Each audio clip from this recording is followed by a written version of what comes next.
especialmente o senador Edson Lobão, presidente da Comissão de Assuntos Sociais, o senador Valdemir Moca, pelo convite. Quero agradecer especialmente a coragem também de proporcionar esse debate aqui nesse momento. Eu me chamo Everton Pereira, como está exposto aqui.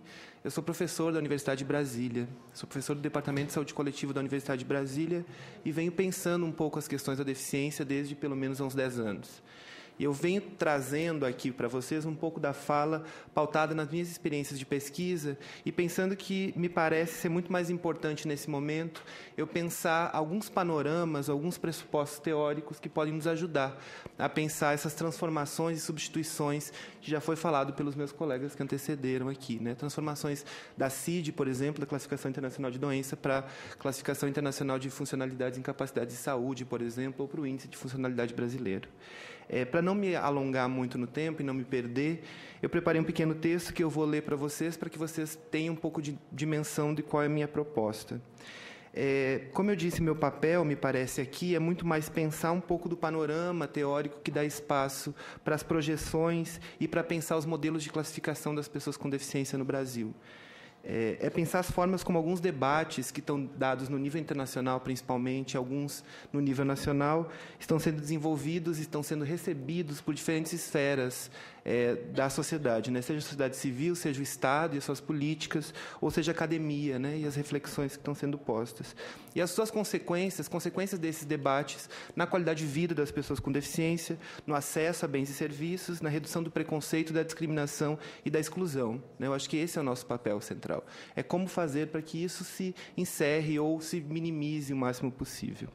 Ou seja, o meu papel é dar um passo anterior às classificações. É colocar um pano de fundo que precisa ser levado em consideração quando debate sobre a garantia de direito para as pessoas com deficiência. Entre esses direitos, a vaga em concursos públicos. É pensar minimamente o desenvolvimento de um campo de estudo sobre deficiência e as perspectivas progressistas e bastante progressistas que esse campo possibilita para a compreensão da deficiência nas suas mais variadas esferas. Esse campo não pode ser analisado apenas e somente como um campo teórico de reflexão sobre a deficiência, mas ele também deve ser pensado como um campo que auxiliou e que vem informando a produção de diretrizes normativas, especialmente, aqui eu volto a citar o que também todos os colegas já falaram, a Convenção Internacional sobre o Direito das Pessoas com Deficiência, da Organização das Nações Unidas, que foi proposta na Convenção de Nova York, na cidade de Nova York, em 2007, e foi ratificada pelo Brasil no ano de 2009. A promulgação da Convenção foi uma vitória para o movimento das pessoas com deficiência em todo o mundo. E foi também um fato marcante em termos de mudança de paradigma para as políticas públicas. A Convenção deve ser lida e interpretada com base nas problematizações e conclusões trazidas pelo que aqui a gente chama de estudos da deficiência. Esses dois marcos, ou seja, a Convenção e os estudos da deficiência, se cruzam e eles possibilitam, de alguma forma, uma verdadeira transformação social, que eu acho que essa é a grande proposta. Eu gostaria de propor o debate aqui, a reflexão, e convidar os colegas para pensar comigo, a partir dos estudos da deficiência, desenvolvidos principalmente na década de 70, nos Estados Unidos da América e na Inglaterra, dois grandes pilares aí, e hoje reconhecida internacionalmente como um campo de estudos válido para pensar políticas públicas e ações efetivas para a transformação da realidade das pessoas com deficiência. São estudos construídos com base nas pautas produzidas por pessoas com deficiência que conseguiram chegar aos meios universitários. O que vocês vão de convir comigo, por si só, já era na década de 60 e continua sendo muito difícil. Esses estudos construíram o que a gente vem chamando de modelo social da deficiência. Eu vou falar especificamente sobre o modelo social daqui a alguns minutos, mas eu preciso falar primeiro sobre um modelo que antecede, eu acho que já foi citado aqui, não necessariamente com esse nome, que a gente conhece como modelo médico.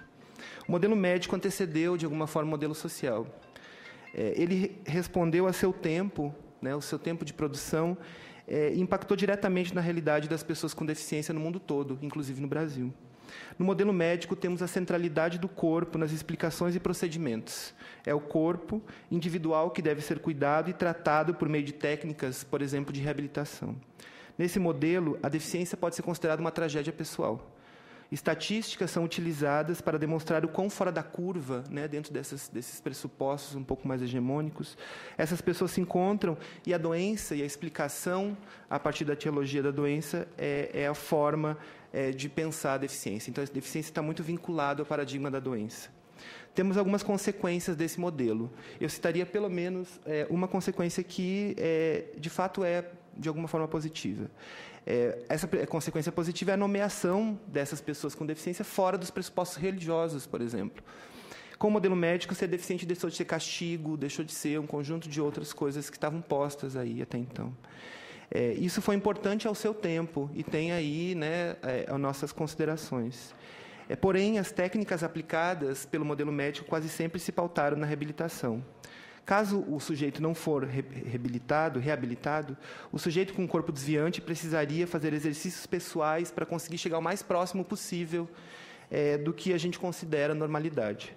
Os sujeitos, nesses casos, foram pensados como fora da norma, e repito aqui. Esse modelo exigiu, por muito e demasiadamente, dos sujeitos com deficiência. Eles eram sempre aqueles que deveriam se superar. Ao mesmo tempo, deixou de dar prioridade ao restante das coisas que também precisariam de superação. Por exemplo, o meio social no qual esse sujeito vivia. De repente, uma das consequências dessa exigência muito pesada para que o sujeito se superasse e que a gente não tivesse nenhuma medida para a superação das barreiras, por exemplo, tenha sido a exclusão, né, e a não inserção desses sujeitos nos meios nos quais eles poderiam ter sido inseridos ou poderiam ter sido muito mais bem recebidos. O modelo social no qual os estudos da deficiência se pauta e que, de alguma forma, é o modelo no qual a gente nos possibilita uma leitura mais progressista da CIF ou do IFBR, ele questiona veementemente essa perspectiva. Sendo pensado por pessoas com deficiência, e repito, esse modelo é um modelo que foi pensado pelas pessoas em nível internacional, o modelo coloca em xeque o predomínio biomédico, e aí eu ressalto a explanação do Dr. Adérito na explicação da deficiência. Para os autores que se dedicaram e se dedicam a essa corrente teórica, a deficiência não é uma questão biomédica, ela é uma questão social. O argumento central é de que a deficiência não é apenas uma questão corporal, mas ela é o resultado da interação entre um corpo diferente com uma sociedade que não permite que esse corpo vivencie a sua totalidade, né, a sua plenitude. A deficiência seria, assim, a consequência entre a interação de um corpo que é um corpo diferente com uma sociedade que não permite, né? Nesse raciocínio, a incapacidade é um produto sócio-histórico da interação entre um corpo diferente e uma sociedade pouco aberta para a diversidade. O que esses teóricos nos falam é que a deficiência não é uma questão médica. Ela precisa ser pensada tendo como base a interação de sujeitos com as várias barreiras que ele encontra no convívio em sociedade. Essas barreiras impedem a plena participação do sujeito. E é isso, o impedimento da plena participação que é a deficiência.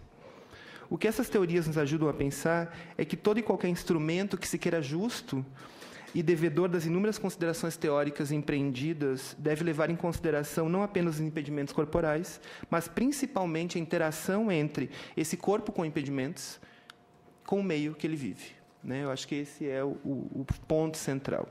E aí, só uma questão e um exemplo hipotético. João é um sujeito cadeirante. Ele teria menos dificuldade em uma sociedade na qual todos os locais e meios de transporte fossem adaptados às suas formas de locomoção, do que outro sujeito que estivesse numa sociedade no qual os meios de transporte não estivessem adaptados. Falamos aqui de barreiras físicas e arquitetônicas que impedem ou auxiliam o deslocamento. No caso de João, auxiliam o deslocamento dele pela cidade. Mas João também enfrenta outras barreiras, e essa que é, de fato, o que nos está causando uma certa questão e uma reflexão um pouco mais profunda. João mora em uma sociedade na qual ser cadeirante é encarado como algo estranho e que precisa de consertos e constantes vigilâncias e cuidados. Nesse lugar onde João mora, as pessoas acham estranho andar de cadeira de roda.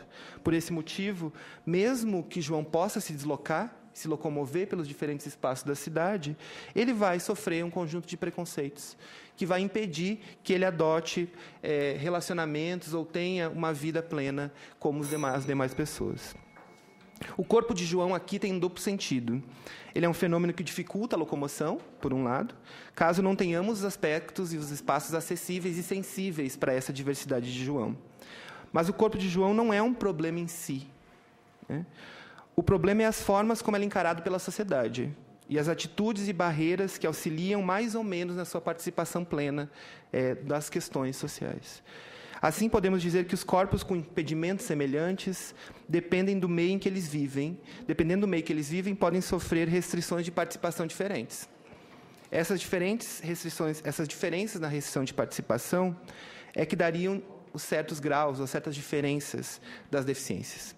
Não é apenas a complexidade dos comprometimentos dos corpos que são válidos nesse conceito, mas é como que esses comprometimentos dos corpos são vividos em sociedade especificamente. Assim, a Classificação Internacional de Funcionalidades, por exemplo, ou o Índice de Funcionalidade Brasileiro, são instrumentos que devem ser lidos nessa perspectiva e com esse conceito. Caso contrário, não será feita uma leitura adequada desses instrumentos, volto a dizer. Os instrumentos devem levar em consideração as restrições de participação dos sujeitos, ou seja, apenas essa forma de encarar os instrumentos que nos permitirá a garantia da leitura correta desses à luz da Convenção Internacional sobre os Direitos da Pessoa com Deficiência e à luz dos estudos da deficiência. É importante salientar que temos um acúmulo de debates acadêmicos legitimados internacionalmente que precisam ser levados em consideração na leitura dos instrumentos, independente de qual instrumento estamos falando. Também precisamos considerar que temos um contexto político de transformação conceitual protagonizado por um conjunto de movimentos das pessoas com deficiência que precisa ser respeitado quando da produção de respostas para esse segmento da população. Bom, eu não vou falar sobre o conceito de pessoa com deficiência que está proposto pela Convenção, né, mas fica muito claro que o conceito é uma equação, né, impedimento mais barreira igual a restrição de participação, e é isso que é a deficiência, né, esse conjunto de questões. Então, a gente pode dizer que impedimento sem barreira não é deficiência. Da mesma forma que a gente pode dizer que barreira sem impedimento não é deficiência. As consequências da interação significa a restrição de participação, e a restrição de participação que é a deficiência. Esse é o conceito, e essa é a forma como ele deve ser visualizado para que possamos colocar as diretrizes da Convenção Internacional para funcionar, de fato, e para que possamos ser justos na garantia dos direitos das pessoas com deficiência. Colocar a funcionar esses conceitos é reconhecer que a deficiência não é uma questão meramente biomédica.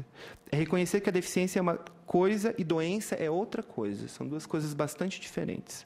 Reconhecer isso é iniciar, do meu ponto de vista, e estou me pautando um pouco nos pontos de vista dos teóricos da deficiência, reconhecer isso é iniciar uma transformação da realidade social. É olharmos com outros olhos para as pessoas com deficiência e que isso, de repente, nos possibilite a mudança que queremos na nossa sociedade. Essa mudança conceitual pode possibilitar uma mudança real nas condições de vida das pessoas com deficiência no Brasil. Então, o meu papel é um pouco trazer isso para vocês e dizer que a implantação desse novo conceito, dessas novas perspectivas, pode, de fato, ter uma mudança ou propiciar uma mudança radical na história das pessoas com deficiência no país. Um pouco essa é a minha fala.